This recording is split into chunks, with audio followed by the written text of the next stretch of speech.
Yeah. Same with Oh, this, right? Like 100. when you started doing it, I'm sure people were like scratching their head, be like, so let me see if I got this right. You're taking less money to do this, and you guys are doing what? And That's absolutely what happened. I remember I told my friends and they were like half of my friends were like, this is so cool.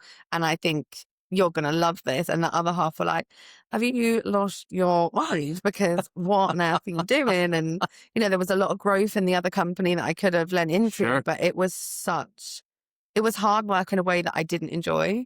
Whereas I love hard work when I genuinely feel like I'm going to see something come of Yes. it. And I feel like with Smith and Sinclair, I was the first employee, well, I think first or second employee, and I got to see it from the ground up. And I can assure you, getting a win from selling gummies at a market stall that are like £10 a box versus getting, I don't know, Selfridges to stock you. I feel like the win of selling a £10 box at a market stall is better because you're like, I literally handpicked those gummies and we ran around in a taxi to make sure we got there in time and.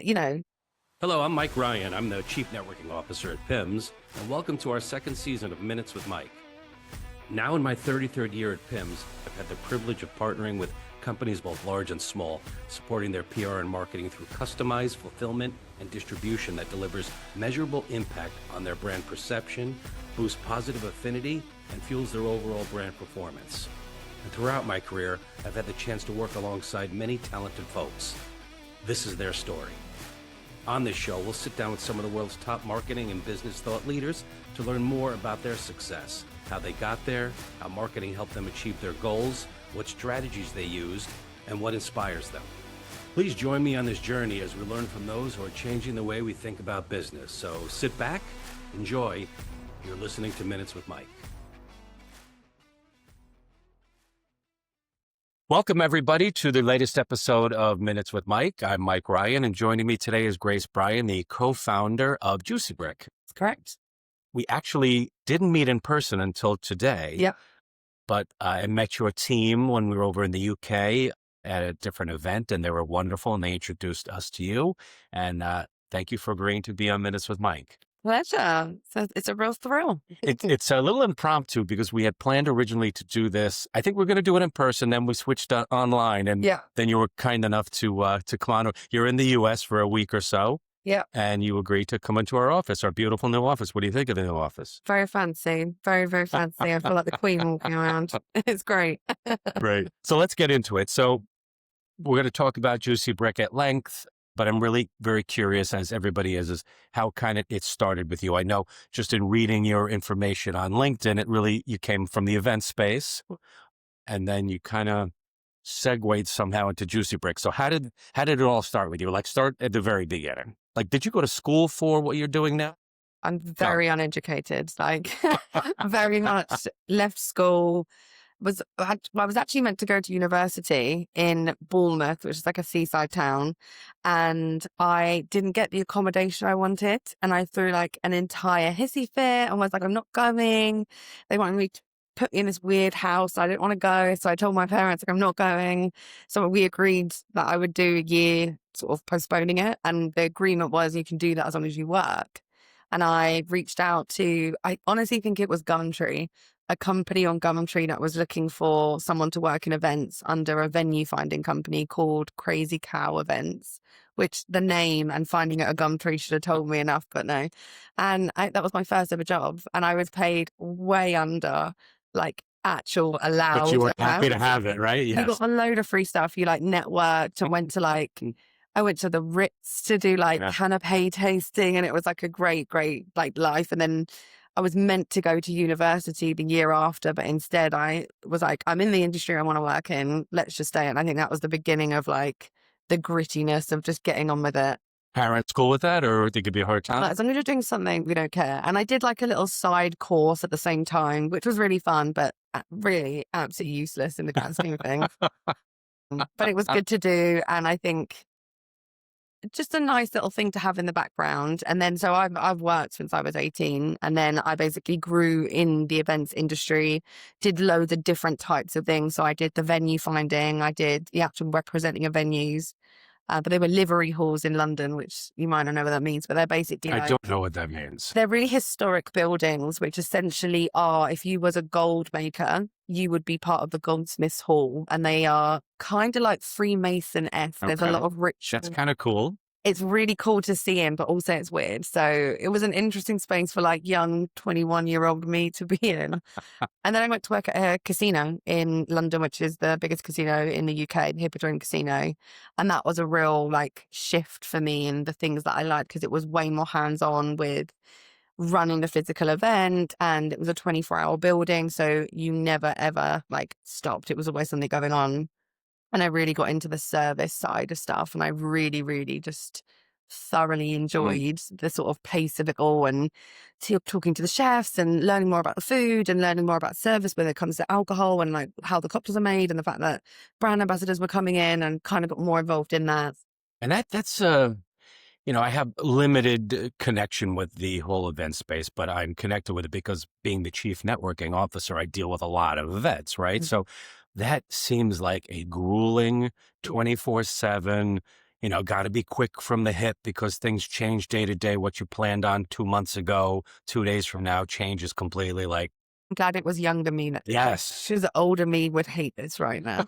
But it was really fun. And then I left that company to go and work for a agency that was a hospitality consultancy agency, which essentially meant wealthy individuals or brands that are in different countries that wanted to launch in different territories came to us, and we did the ground up. So we did the literal sourcing of buildings, the interior design, the literal team, the development of menus, and then brought them to life. So we worked between London, Dubai, which was a massive market for us, and America.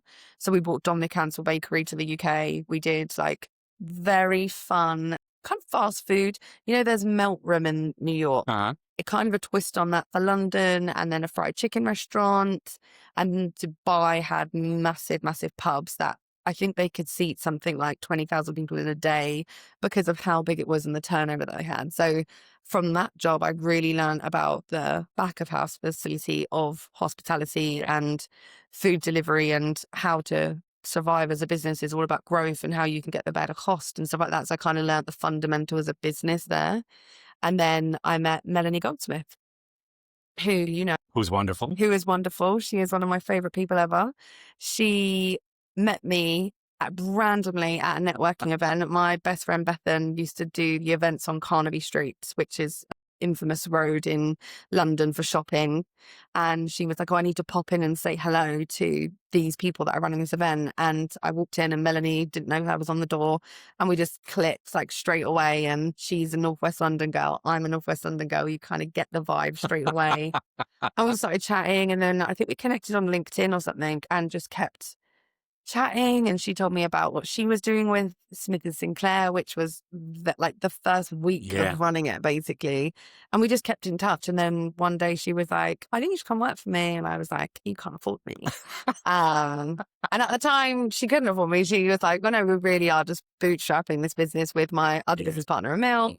And time went on, and then we went for dinner, I think. And she was like, I've got some money. Will you come work for me? And it was a risk, because it definitely wasn't as much money as I was on. But she known Melanie, she can sell you a dream. And I was like, I'm kind of into this. Like, this is totally different. And Smith and Sinclair was a cocktail gummy company, which at the time was being made in a army kitchen, which was hired by the day and still had an active army site working. So we had to like follow all these rules, and we were batch making and hand putting gummies into boxes. And at the same time, Melanie and I were networking and trying to get in with other brands and trying to get sales in, and kind of weird and wonderful. But that part of my career is really, really where I learned about startup and food and beverage CPG products. It's a common thread. I've done 40 episodes of this, and anytime I have a founder, there's that sort of aha moment where, as they're talking, like I can see, like you could see the forest through the trees, right? Like at one point you had to have a little faith in yourself and your vision, because even like when we started with Pims, like what we were doing, when I would tell my friends and family, they're like, what? Like, that's a business? Yeah. Same with Oh, this, right? 100. Like when you started doing it, I'm sure people were like scratching their head, be like, so let me see if I got this right. You're taking less money to do this and you guys are doing what? And That's absolutely what happened. I remember I told my friends and they were like, when I worked at the Hippodrome Casino, that was like their ultimate favorite job of mine I ever had, because I would like sign off on their bills and I'd give them, things that I definitely wasn't meant to be giving out, but I would do it. And when I left, they were like, why? And I was like, are you crazy? You're thinking of yourself. Yes. You're not thinking course. of my career. And then when I said I was going to work for this, like half of my friends were like, this is so cool. And I think you're going to love this. And the other half were like, have you lost your mind? Because what on earth are you doing? And, there was a lot of growth in the other company that I could have lent into, Sure. but it was hard work in a way that I didn't enjoy. Whereas I love hard work when I genuinely feel like I'm going to see something come of Yes. it.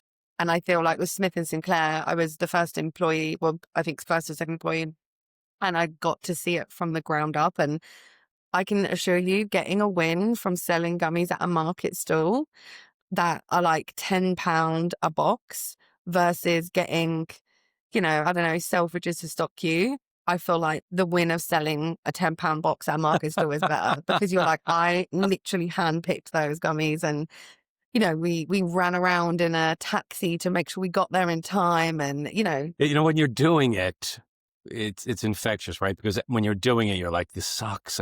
Why am I doing? But now looking back, aren't you so grateful for the opportunity? Yeah, right? And like me and Melanie, we are the queens of reminiscing. Like we will reminisce about the same memory 20 times over, because I'm like, that was at the time I wanted to like throttle you, Melanie. Yeah. And now I'm like, it's like one of my funniest memories. So we had awesome. so many of those like wackadoo moments that you're just thinking, why on earth did I do this? You'll be telling those stories forever. Oh, yeah. So then comes the next step for your world of Juicy Brick, right? Yeah. So I read a quote. I think I got it off your website. It might have been on your LinkedIn. I forget. But you say that you specialize in all things edible, food, beverage, and all the weird and wonderful in between. Tell me about Juicy Brick. So Juicy Brick was born out of Smith and Sinclair, essentially. So Smith and Sinclair was grown to acquisition and was purchased by Tilray. And as the business grew, my role became very much about brand partnerships. So that's when we started working with the Diageos and the Bacardis of the world. And when the business was acquired, what was acquired was, the gummies, the sort of actual CPG product. But what we were doing was still kind of in the atmosphere. There was appetite for it. We'd grown this sort of thing, and we kind of felt like, first of all, it's the middle of COVID. Who the hell is hiring an ex-gummy? Another leap of faith, right? Yeah, it's COVID. I got a great idea. Who's hiring a team that are like alcoholic cocktail gummies that, we sound like Willy Wonka, and no one really knows exactly what we do, but we're like, we work really hard. And then the other side was, we really believed that what we had learned in all of our collective lessons as a team between Rebecca, Emil, Melanie and I was so different. Because when you work with like a development kitchen or something like that, they have not made a product themselves typically that they own, and they have to package and they have to sell and they have to talk on podcasts passionately about their brand. We had done that. So we had done the ground up and we've been through that whole thing. And we know it's tough, but we also know tricks of the trade, and like, well, don't do 4 different types of packaging. Do one and brand them differently, and don't do, something that's going to cost you extra money because it's gold leaf. Do that further down the line. But to start with, like, you need to bootstrap. And we're just talking about that. Like, and I think that was really something that we were excited about. And the other side was, who the hell is hiring? So it was one of those situations where you're not forced, but outside of this opportunity, would I have ever started my own business? No. So I believe it's time and place and people that get you to those sort of. And the expertise you built not only is from the knowledge that you sourced as you were growing into this space, but I'm sure you are the head salesperson, head accountant, head, like every part of the business you have to be intimately involved in. Yeah. When you say like, oh, just ask the team, and you are a team, you feel like, just need to check with finance, and then in the back of your head, you're like, do I want to accept that or not? You have so many hats, but it makes you so versatile in what you're doing, and it allows you to be as passionate as possible, because you genuinely, you're in the body of the beast, and Yeah. you know Yeah. exactly what we're doing. Yeah. And I think that's a really surprising, nice part of doing It is a sort nice of thing. part of Yeah. doing it. I noticed that I was looking at your capabilities, and you offer full spectrum of services as well as a modular approach. Yeah. Explain that a little. So Juicy Brook as a whole, the simplest way to explain it is we are a ideation, development and production agency for food and beverage. So we can either come up with the actual idea, which 9 times out of 10, people are like, I want to do something. And you're like, oh, okay. What? So we do some groundwork of like authenticity. Why do you want to do this? If you're a founder, or if it's like, the Diageos of the world, well, what's the campaign? Like, what's the end user? What's the cocktail? All these questions. And then we go into the physical development of the product, which is physical prototyping of products. So physically making a recipe, sourcing packaging, sourcing manufacturers and onboarding them to be that partner for that project, product specifications. And then the final stage is production.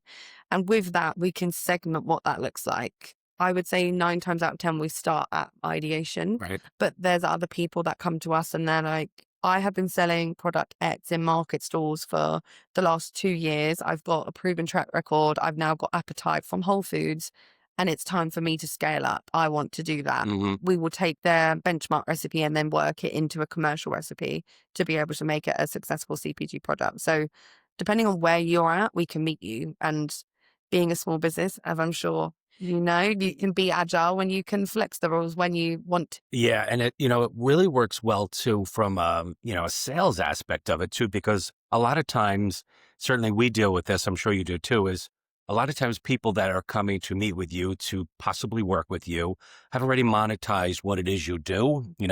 She's going to do this for us and we're going to pay that for her. So when you come into an atmosphere like that, it's nice to be able to pivot and say like, well, it's not an all or nothing scenario, Yeah. right? Like we can certainly come up with the ideas and see it right through to market. But like you mentioned, if you're strongly believing that you should do this, this, and this, we can take it over at any aspect, which is probably very appealing to your clientele to be able to, have somebody to when they get to a point where they don't feel it's their strength, that they can pull you in almost in as a consultant to do this part of the work. And it's probably very engaging for them. And also founders, we've had the experience of being that starting founding team. And I think sometimes there's a bit of like sweetness to it in the sense that they feel like we're a partner for them and we'll, be a shoulder to cry on Right. when they've had a really stressful day or, they thought something was going to happen. It didn't. It has nothing to do with us, but Right. they almost feel like we're a partner, especially that founding talent aspect. And I think we're there to, be like, it's okay. This happens to everyone. Yeah. Yeah. Like, believe me, no one that I've ever known to bootstrap a startup was like, I have £20,000 in my bank account at all times. Like, you'd be lucky to have £200 if you're lucky. Like, Yeah, but it's you so just have true. to go in and know it's Yes. going to work out. One thing I definitely wanted to ask you, because in this industry, in the US, we say we know a guy, and you probably do the same over there, where if you have connections, Yeah. it makes things a lot easier when you're purposing things out, right? So I know you do quite a bit of R&D, prototyping, ingredient sourcing, that sort of thing. That would scare the crap out of me. Like if I had to think about doing that end of the world, there's talk about education. There's a whole education. There are people that spend decades just learning one piece of that puzzle. How do you offer that up? Do you bring in partners in this world that you work with? Do you have sort of a network that you connect with? Is it your own knowledge just from doing it for so long? Like what's your go-to on that? It's a bit of both. I think as a team, we all have really clear strengths. So for me, I think networking and bringing the new clients in, building those relationships. But Becky is incredible when it comes to operational. So all those things that you're saying are scary, that's Becky's expertise. So sourcing new partners, making sure that all the accreditations are there, understanding the physical manufacturing process of like hundreds of different products. And then we work across different markets. So knowing, well, Europe will allow this, but the US won't. And that is her area. Right. And then we have Emil, who's our head of innovation, who is amazing because he's formerly a chef. He works in the bar industry and he is just a really smart person, and he can taste something and tell you what's in it. He'll look at a recipe and be like, oh yeah, that's probably, 20% of this, or he'll know what the bricks are, or he'll figure out how to on the spot boost the pH level without using ascorbic acid or, whatever it Yeah. might be. So he's amazing at that. And then you have Melanie, who is a brand whiz, who can recognize where the gaps in the market are and can see, if everything looks like this on the shelf, this is what we need to look like. So collectively, I think we're experts in our own different way. And when we come together, it's like, that's your job, that's yours. I think you can do that. But then at the same time, depending on the product, we do need to outsource some expertise. So definitely things that are a bit red tape, we look to work with experts. So baby foods, that is nothing to joke about. So we look for the right partners for that. And then at the same time, if we were doing something in the wellness space where we wanted to claim something about collagen or fiber, we would probably bring someone on to help with that. But outside of that, we typically can handle what that looks like with working with a manufacturing partner who's the physical production house of that. But I would say we've got quite a solid knowledge across product, and just if it's something that we're like, we need someone on board for that, we'll bring them on. We'll choose the right. You and I were talking a little bit about our businesses as we were leading up to this. And one of the things we have in common, one of the many things we have in common is the shipping of alcohol or the product, the alcohol-based product.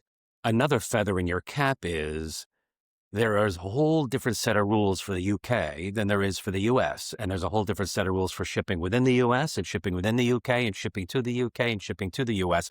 So you also, as part of that, need to juggle, this whole world of alcohol. You have another great quote that ties into this where you say, you often discuss the appeal of convenience and customization, but at what cost? I saw that on your webpage. When a client pushes back and says, we want to go this direction, but you just know that the end game there is going to be a problem. How do you push that and get your point across without breaking? Always giving options. Yeah. Always giving options, letting know all the options that they could go down, but giving a recommendation. And we will give a reason why that won't work. There's no point in saying, don't do that, it won't work. They don't want to hear that. Yeah. So what you have to do is sometimes it can be a very long-winded process of physically demonstrating why that doesn't work.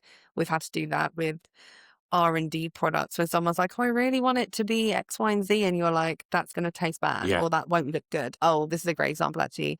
So many brands want to have something for Pride because it's a moment in the calendar which everyone should participate in and, have a moment to recognize that. But what they want is something that's multicolored. And what I have to explain every single time is putting multiple colors together will go brown.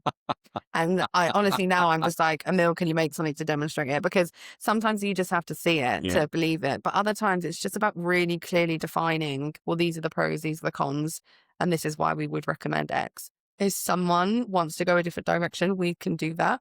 It's your decision. Ultimately, we're not your business partner.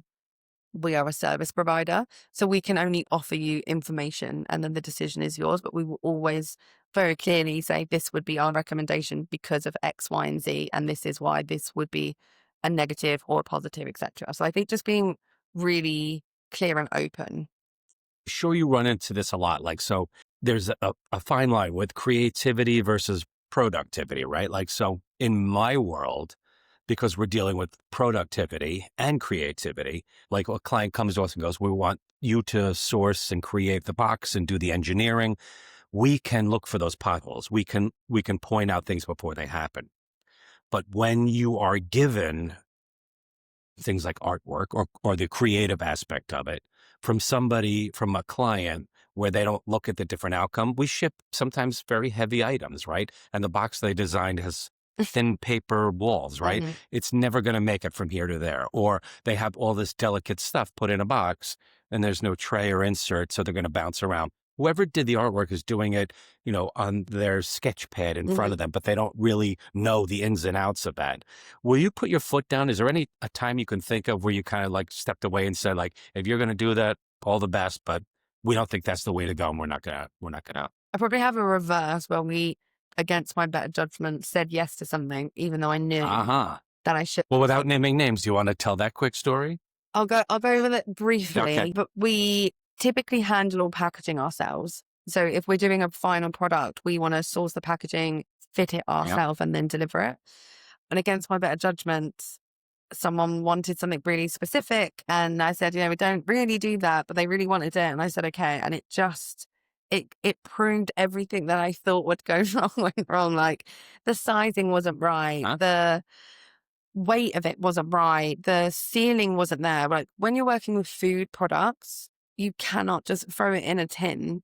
Like it's an edible product. Someone is going to ingest that product. Yes. So you have to think about food grade. Like, is it actually food grade? Right. Not just like pick something off a website that looks nice and go, yeah, we'll put something in there. And you're like, Yeah. it's coated in a chemical or something. So there were just a lot of aspects that didn't go plan. And then it turned into the longest, simplest job known to man because we were trying to appease someone when really we should have said, no, sorry, we don't do that. And these are the options you've got.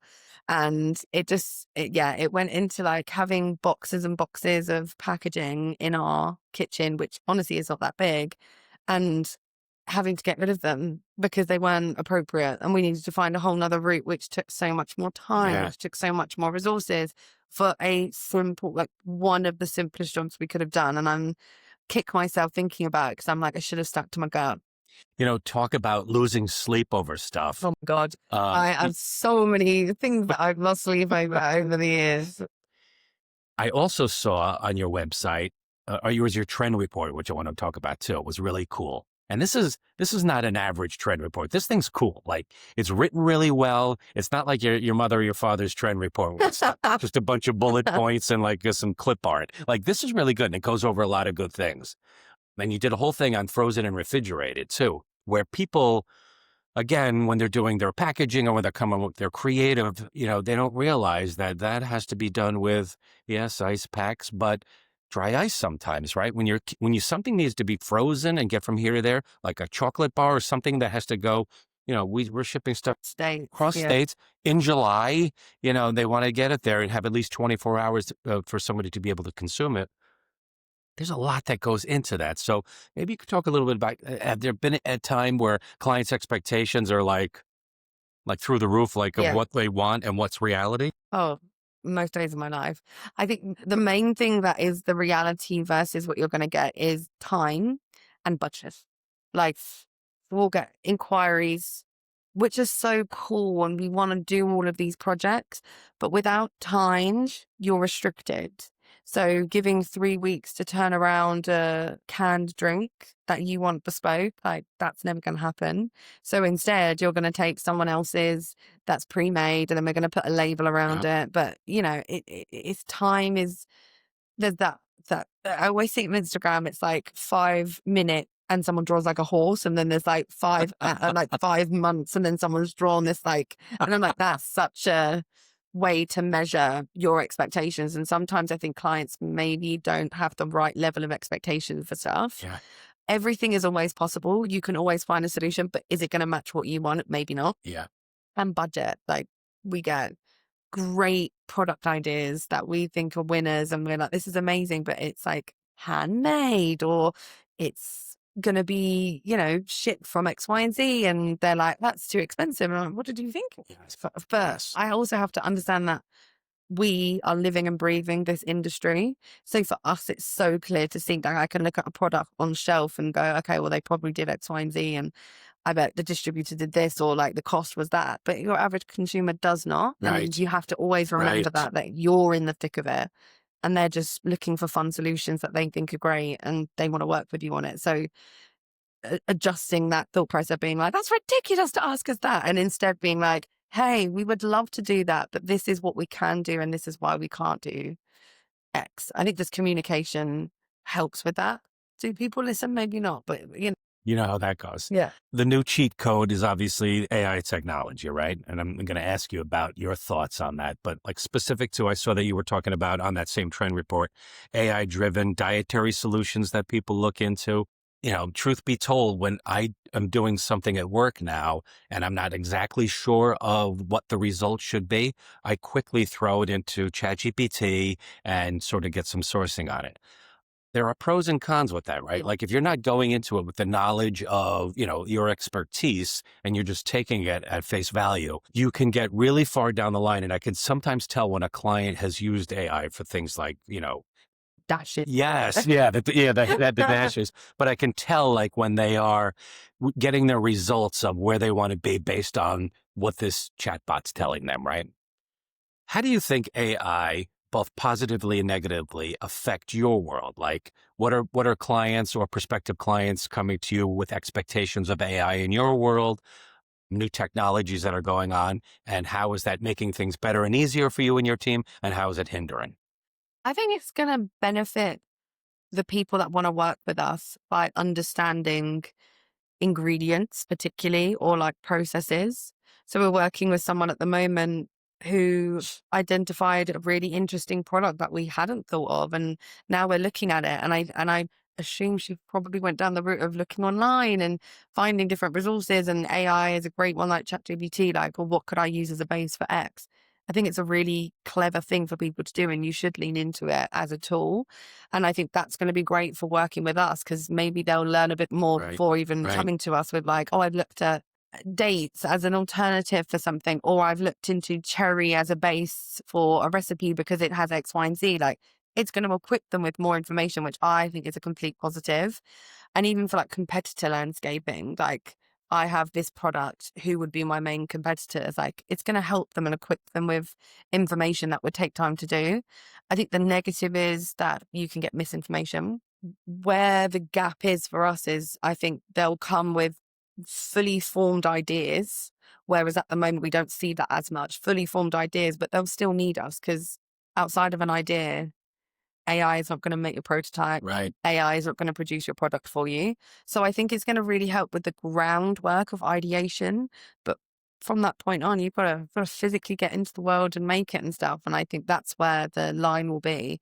But I'm a positive person with stuff like this. And I'm like, if it helps someone, I just don't know why it's a negative. I know at LinkedIn, we'll see all the combative of like, oh, I hate LinkedIn posts or whatever. And I'm like, but what if someone isn't good at spelling? And what if someone doesn't know how to explore the way that they want to express themselves? And AI gives them, an opportunity to word what they say. So I'm a positive person in that sense. And I think it will aid us rather than hinder. Yeah, I think you're right. Like, it's going to always, I think, forevermore be an important tool. I use it like Google. Yeah, exactly. Yeah. It's a piece of our toolbox that when we go to work and serve these clients, we don't want to ignore, of course. Speaking from, a PIMS point of view, like, we definitely are not going to source everything into that, right? Like, we're going to come back and say, like, and you want to not feed it too much, because obviously you're feeding into a bigger picture. I mean, I use it for like, I'm a Gemini, what's happening to me? Like, that's what I'm using it for. Like, can you spell check this? I'm not a great speller. So I'm like, oh, to me, that's a great tool for those things. But personally, I wouldn't use it to give me, a facts on sausage manufacturing in South Korea or something like that. But, I think it's a great source, and it will help people in different ways, and lean into it if it's going to help you, How do you feel about, like, when you're working with clients, and they have something big that's happening in their industry? They've got some media appeal with some product that they're offering. Their brand has popped up. A star, somebody in Hollywood or in the UK has been caught drinking their alcohol. The dream. Right. And they want to hop on that, right? Like, hurry up, get something, get them. How do you kind of pump the brakes on that when, of course you want to get something going right away. Of course you want to use that as best you can. But I think we've seen all too often where, something clever turns into something kind of not so clever because they rush to market with that. How do you kind of pump the brakes with the clients when they are like, hurry, we need to get this tomorrow, versus, long-term plan where, let's not do it tomorrow. Let's do it in 2 weeks, and let's do this. Yeah. I think, I'm a big advocate of sprint. I think moving quickly is good. And I think there's tons of people that aren't doing it enough, or aren't jumping on a moment enough, and kind of letting these things go by. And then 10 months later, they're like, remember that joke that happened? Here's something to do with it. And you're like, no, you've totally missed the mark. But then on the other side, there are people that are, we need this, X. And I think the bottom line of how we deal with it is that is not the reality.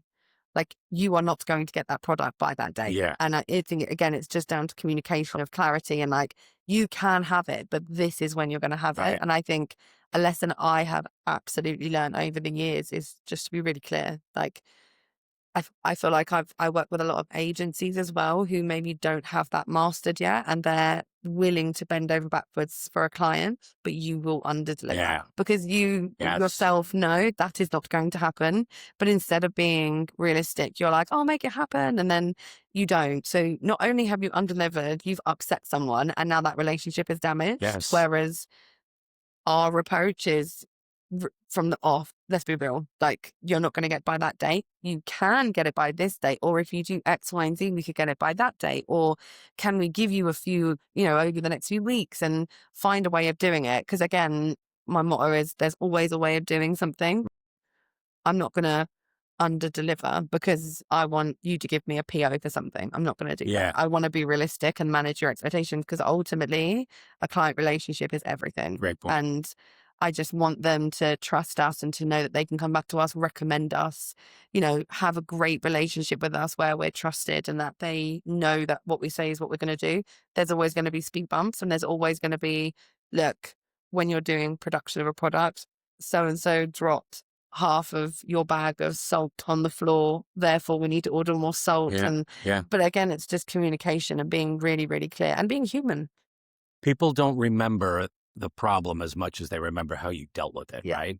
And you're 100% right. Like if you're going to serve a client 100% over time, you want to be a true partner to them.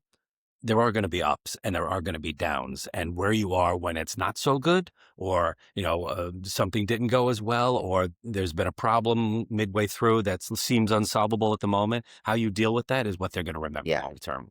A co-founder and CEO, how do you, beyond the sales numbers, how do you measure success?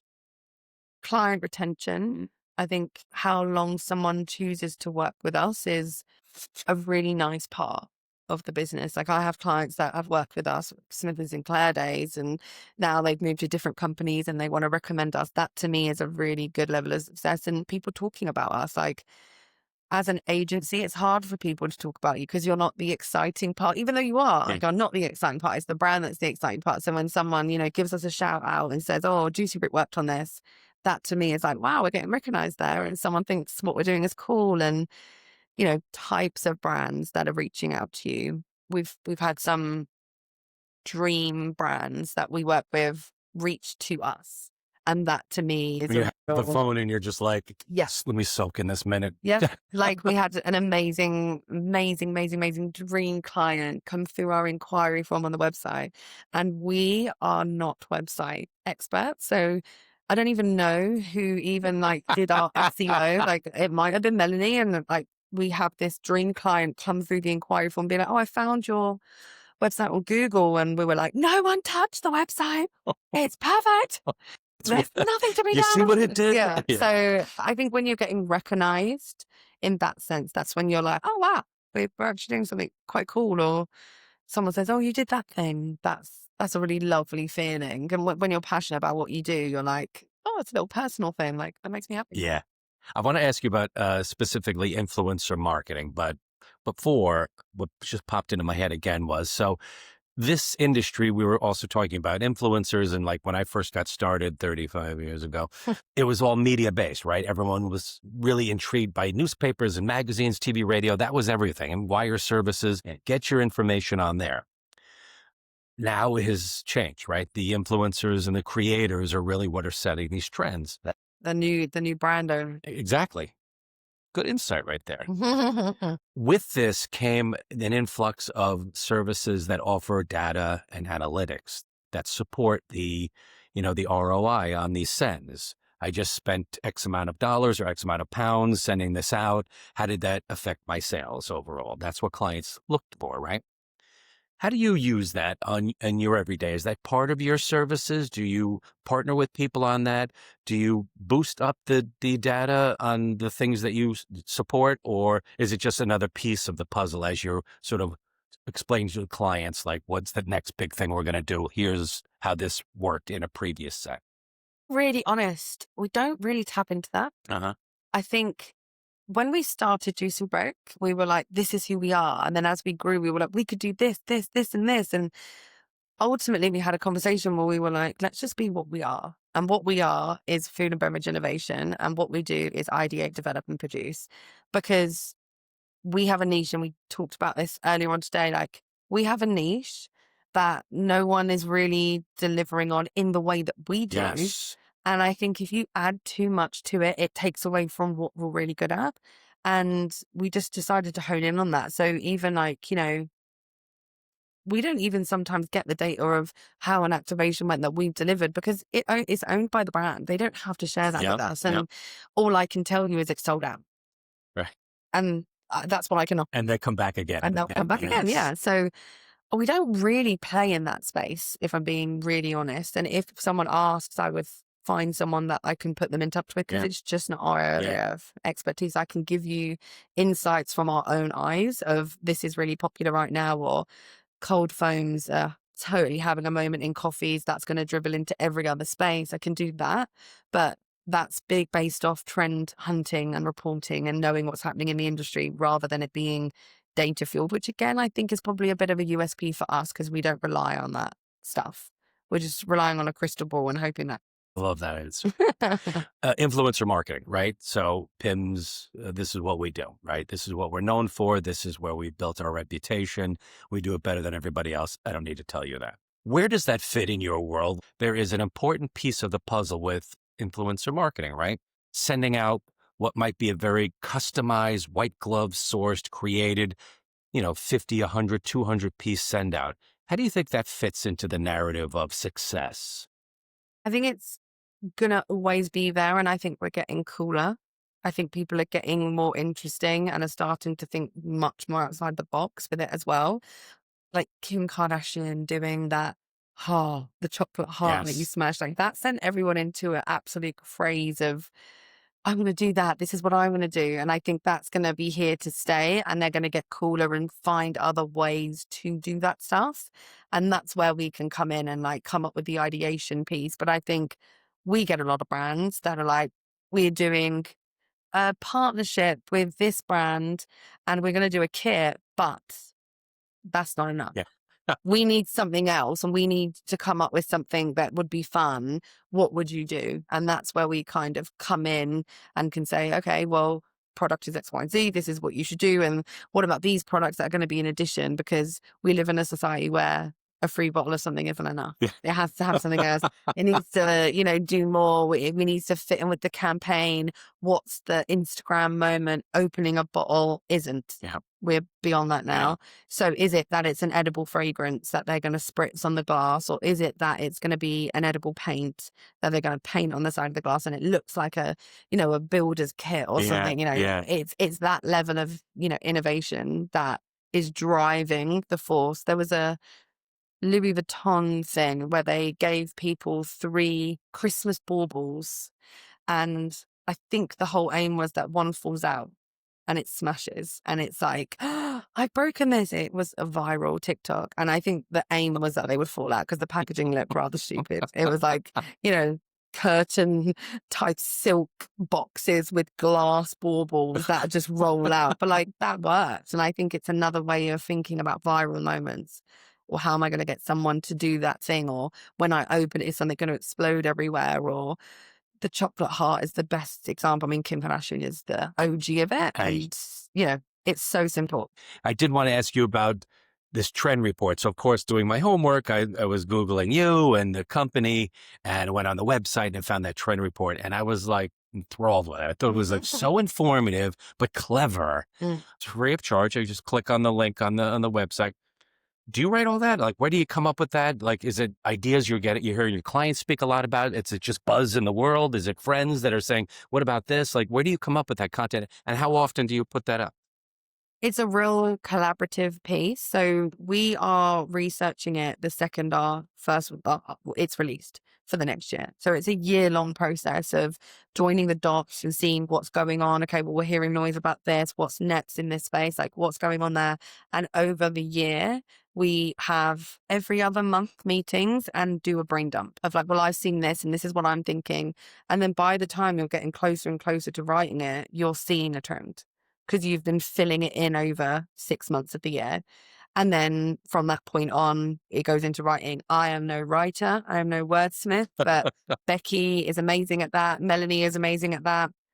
and they sort of formulate what that wording looks like. But one thing that we were really keen to avoid is it being a normal trend report, which is like, yeah, we know. Yeah. That's really obvious. Yeah. People want what's coming and like what's the new things. And even if it is like, this is here, what's the hot take on it? What's the different view on it? Yeah. And also the way that it's laid out as well is not just text. Yes. I get so bored with just like paragraph after paragraph. So we wanted to play around with how it looks. And we're really proud of it. I'm really proud of that piece of work. And we've got a new one coming out in September. So it's going to be every September that we do them. So now we're kind of in the point of finalizing that writing. But until the very last minute, we'll be putting examples of stuff that's happening and going on, and so that we can make it as up to date as possible. I mean, I opened up with it, and what I expected when I opened it was a 4-page PowerPoint slide, bullet point, clip art, and this thing's 27 pages long, I read. Yeah. And usually with the trend reports, I skip through the 9 pages and find the 2 that I'm interested in. This one, every page, I was like, oh shit. I had to keep rewriting the questions I'm asking based on what I was reading there. It was really amazing. So kudos to you and yours for putting that together and for offering it up to, everybody that wants to sort of dive into that. You can find that on your website. Did I ask you where you came up with the name Juicy Brick? No, it's kind of a nonsensical name, so no one really knows what the hell it is. But Melanie, when we did Smith & Sinclair, we'd gone through like a load of hard times, and we'd really grinded, and like we'd like taken salary cuts and like not paid ourselves and like done all this stuff. And then Mel was really kind and gave me a gift. And I'm just not a crier in any way, shape or form. Like it takes a lot to make me cry. And then she gave me this gift and I just like burst into tears. And she was like, "You're quite the juicy brick, aren't you?" And literally when we started doing it, Mel joked and said, "Oh, should we just keep that as like the reserved name?" And I was like, "Yeah, funny." And then we just couldn't look past it. We were like, "Oh, it's juicy." That is amazing. So basically, because I cried because someone gave me a gift. Yeah, that's literally why it's called Juicy Brick. It means nothing whatsoever. And people were like, I couldn't work out what you do. And I'm like, that's not That's surprising. the coolest part of it. Yeah. So it's nonsensical, but I love it. I could not imagine us being called anything else. And it just kind of fits everything together, but it's random as hell. So what's next for you guys? Like what's the next step you want to take with the company? What are you seeing as the new innovation that you're going to get into? Like, where do you see the company in a year, 2 years? So the last year and a half, we have really focused on diversifying what we do. So when we started Juicy Brick, it was alcohol through and through. We worked with the Diageos of William Grants and Sons, and that was our bread and butter. And I kind of had a moment of like, why are we just doing this for alcohol? Because the process pretty much remains the same for every project. It's just a different type of product.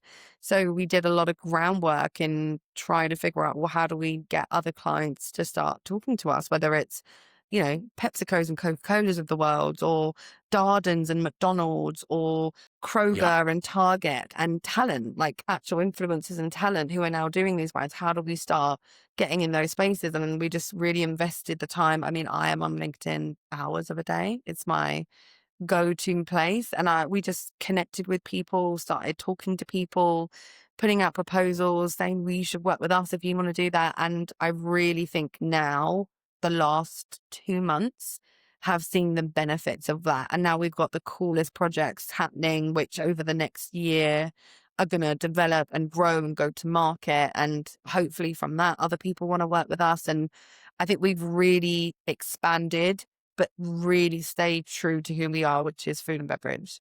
So I'm excited to see how that continuously, evolves, and who hears about us and who wants to work with us. And for us, it means every project is different, which means every day is different. And that we want more of that, I think, more and more of that. Love it. You guys are killing it. So congratulations on where you've been. And I'm sure the next time we do an interview, the company's going to be 3 times the size. And we'll look back on this one. But Grace Bryan from Juicy Brick, thank you very much for joining us. Thank you for having me. This has been Minutes with Mike. Thank you. Thank you.